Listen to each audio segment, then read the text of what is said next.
Ming. I am a first assistant camera, otherwise known as focus puller, or a camera technician. So this is the pan head. It's very simple. You put a motor on the rod, it goes on the gear, you turn the motor, it spins the head. Originally, TILTA approached me with this prototype saying, hey, what do you think? How can we improve it? Will this work? And the answer is, yes, it works. But when I saw this, I was like, well, there's a few things you could do that would make it easier to use, just based on having used a lot of them. One of the first things we talked about was being able to tilt. We came up with a mini tilt head to make easy tilt adjustments. By doing a little tilt plate, a geared head style, you can actually tilt without kind of swinging the camera, the center of gravity of the camera as much. Secondarily, on the bottom here, you'll notice that this is sticking out here.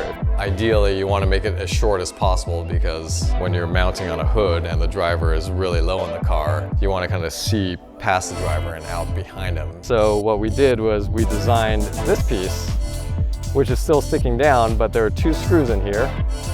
You can unscrew them and this flips 180 so that you can have this on a flat surface. Also, there will be a bubble that is double-sided on the final prototype so that you'll see a bubble to level the head, whether it is mounted facing downward or facing upward.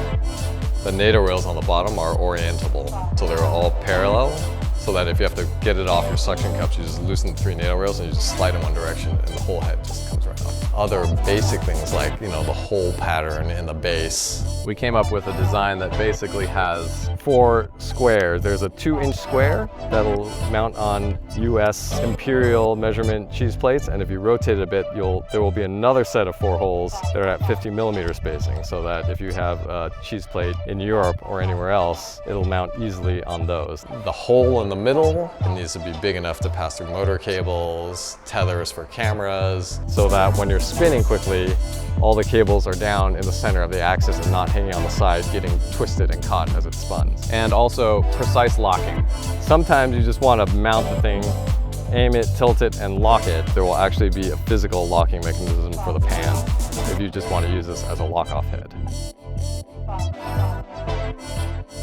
The beauty of the pan head for F1 was like we did it because we needed to, but also the way we did it was so simple that anyone with a wireless follow focus can use the same methodology to achieve the same things. We were like, well, why don't we just make a version that anyone could buy, but make it straightforward enough so that it's easy to use. It's just a way to let people have fun and incorporate it into their bag of tricks without breaking the bank.